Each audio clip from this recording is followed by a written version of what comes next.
Hello, good morning, dear students. Today we'll continue this chapter kinship class and caste and class.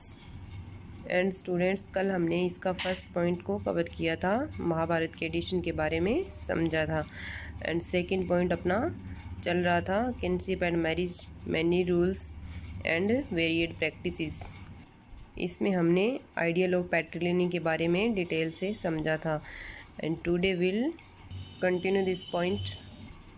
इसी point में हम rules of marriage के बारे में समझते हैं, इनके विवाह के नियम क्या थे और इनके टाइप्स ऑफ मैरिज की विवाह कितने प्रकार से विवाह किया जाता था।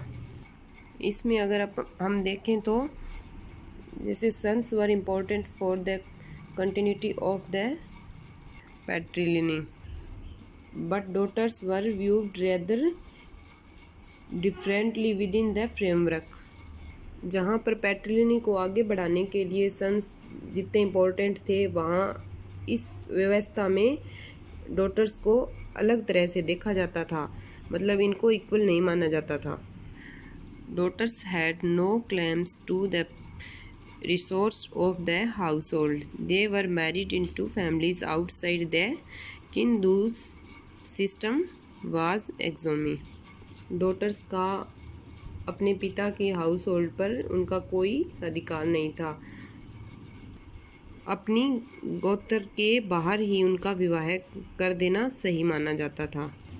दो सिस्टम वाज एक्सोमी, बहिर्विवाह, इसी प्रथा को बहिर्विवाह कहा जाता है या बहिर्विवाह पद्धति कहते हैं।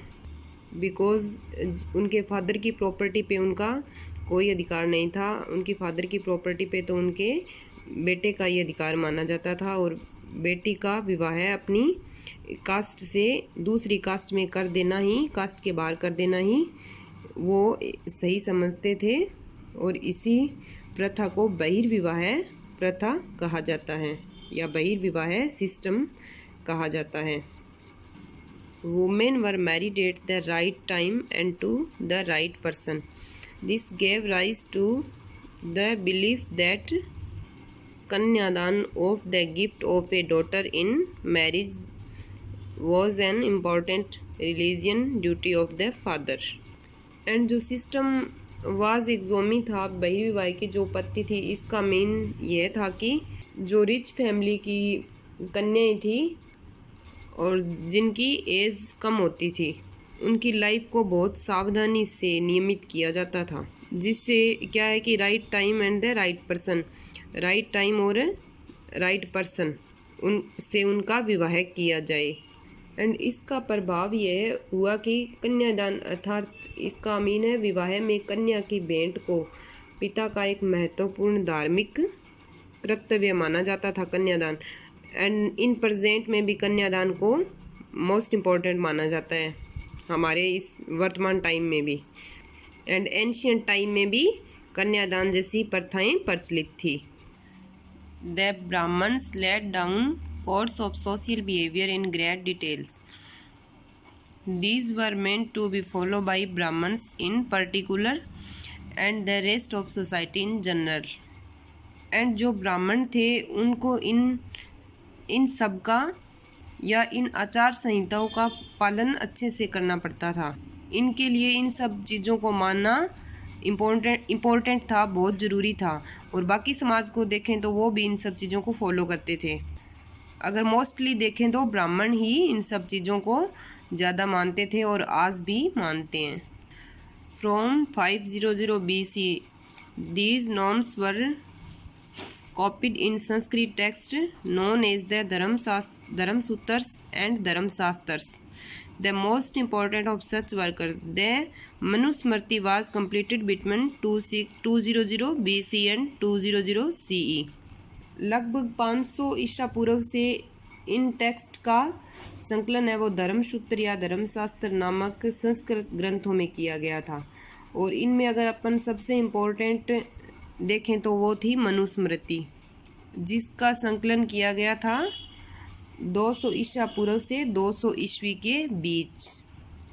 एंड इम्पोर्टेंट बात यह है कि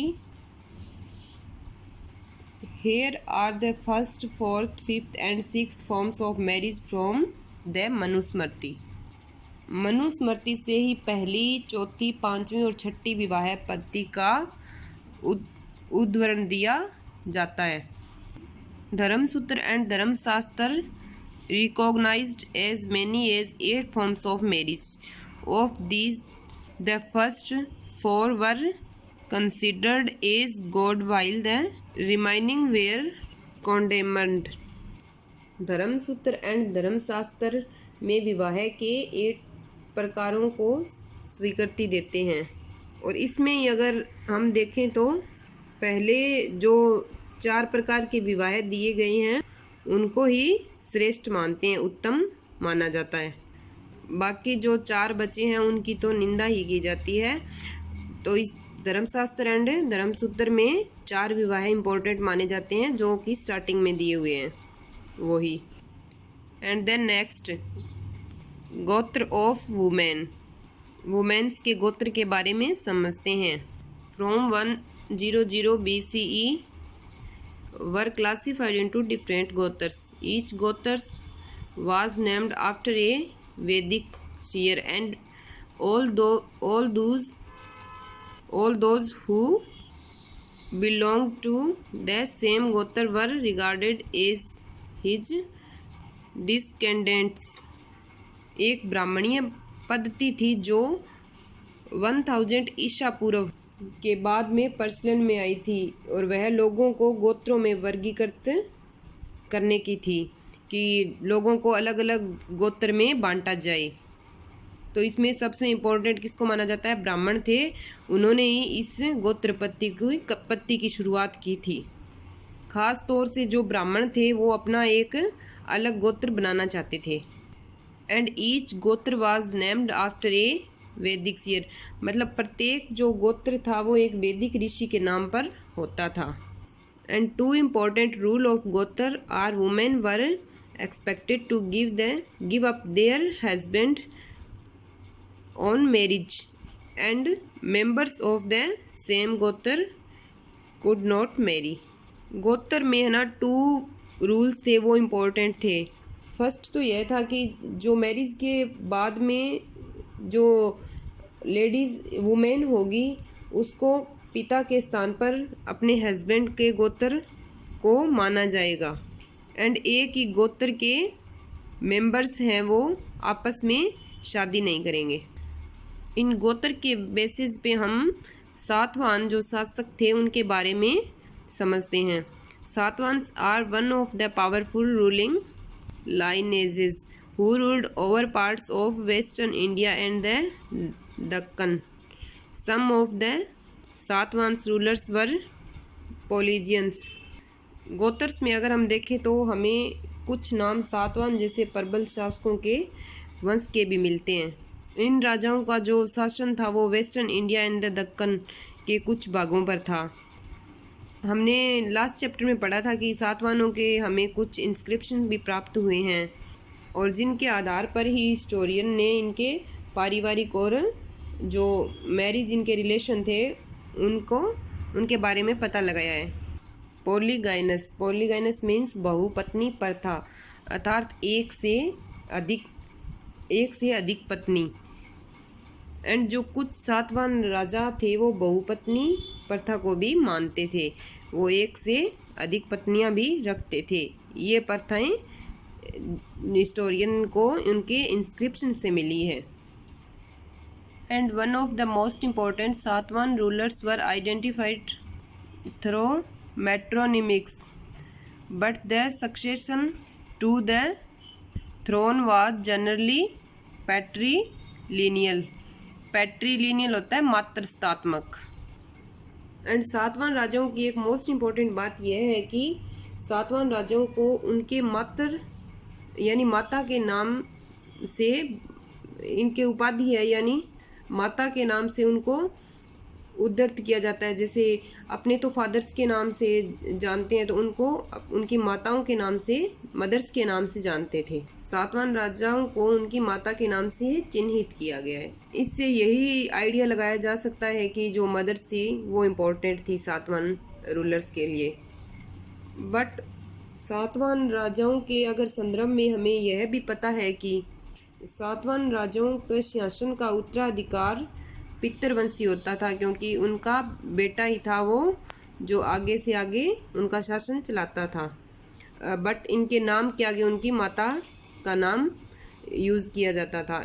तो ये ऐसा माना जाता है कि जो मदर्स थी वो इम्पोर्टेंट थी। बट अगर एक तरफ देखा जाए तो उनके जो शासन था वो उनके सन्स के द्वारा ही, यानी पितृवंशिता के आधार पर ही चलता था। मेट्रोनिमिक्स मीन्स मातृस्तात्मक, पैट्रीलिनियन मीन्स पितृस्तात्मक।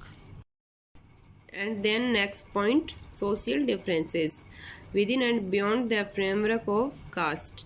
अब हम social differences के बारे में डिटेल से समझते हैं।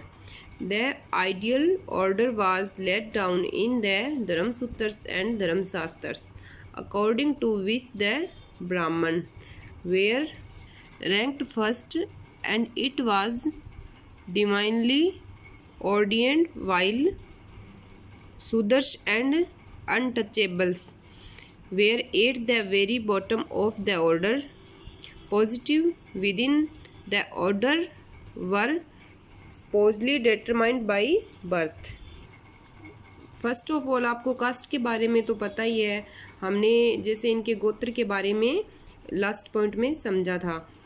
एंड धर्म सूत्रों और धर्मशास्त्रों में एक आदर्श जैसे व्यवस्था का उल्लेख मिलता है। एंड ब्राह्मणों का यह मानना था कि यह जो व्यवस्था है उसमें जिसमें स्वयं उन्हें पहला दर्जा प्राप्त है, इनको अगर हम माने तो एक देवीय शक्ति भी माना गया है ब्राह्मणों को। जैसे 4 वर्ण व्यवस्था का उल्लेख मिलता है, ब्राह्मण, क्षत्रिय, वैश्य, शूद्र, तो ब्राह्मणों को सबसे उच्च माना गया है। एंड शूद्रों को अनटचेबल मतलब अस्पृश्य, जिसको छूना भी शुभ नहीं मानते थे, शूद्रों को सबसे नीचे के स्थान पर रखा गया है। शूद्रों को सबसे निचले स्तर पर रखा जाता था। एंड इस व्यवस्था में दर्जा है वो बर्थ के अकॉर्डिंग दिया जाता था भी, जिस वर्ण में जिसका बर्थ होगा उसके अकॉर्डिंग उसको समझा जाएगा। अगर ब्राह्मण कुल में होगा तो उनको उच्च दर्जा प्राप्त होएगा, अगर शूद्र होएगा तो उसको सबसे निम्न स्तर में रखा जाएगा। तो इनका बर्थ के अकॉर्डिंग ही इनको डिसाइड किया जाता था। And next, the Shastras also content rule about the ideal occupations means जीविका ऑफ द 4 कैटेगरीज और वर्ण्स। 4 वर्णों के लिए आदर्श जीविका से जुड़े कई नियम मिलते हैं। जैसे मैंने आपको अभी बताया कि जो 4 वर्ण हैं उनके क्या क्या रूल डिसाइड किए गए थे, इसके बारे में डिटेल से समझते हैं। Brahmins were supposed to study and teach the Veda. Kshatriya were to engage in warfare, protect people and administer justice. Vaishya were engaged in agriculture, pastoralism and trade.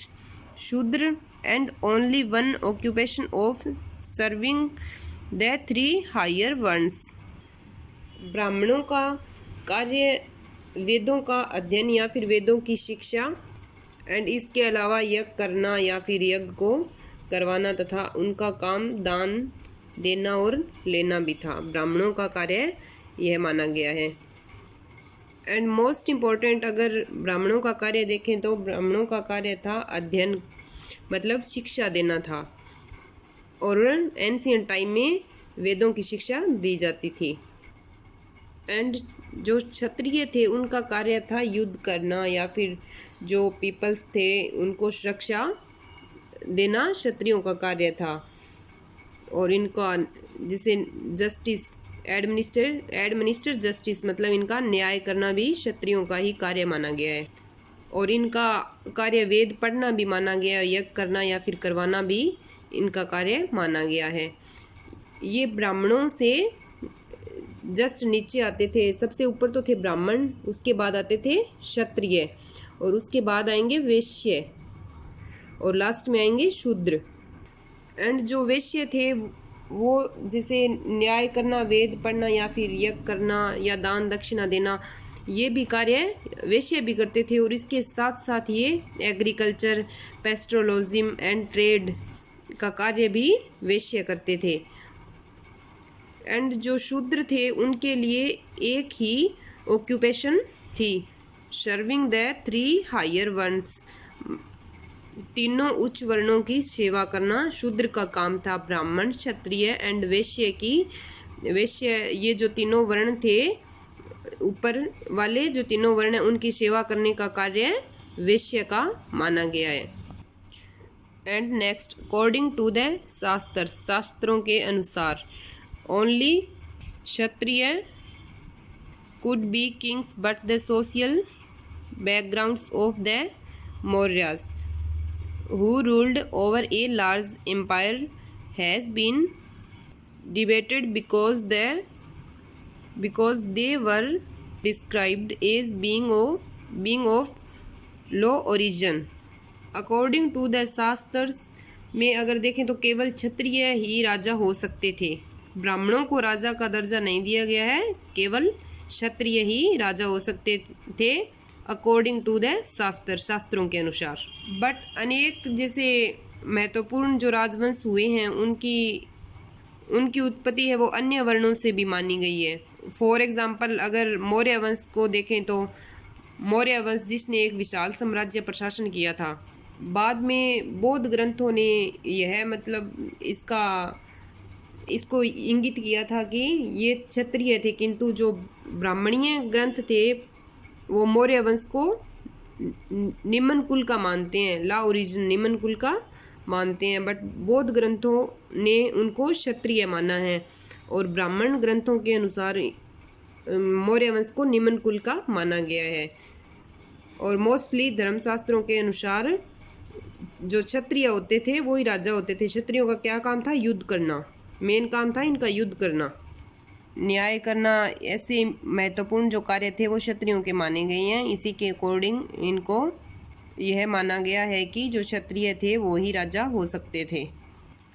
Other rulers such as the Shakas who come from central Asia were regarded as mlechchha Brahmans और outside by the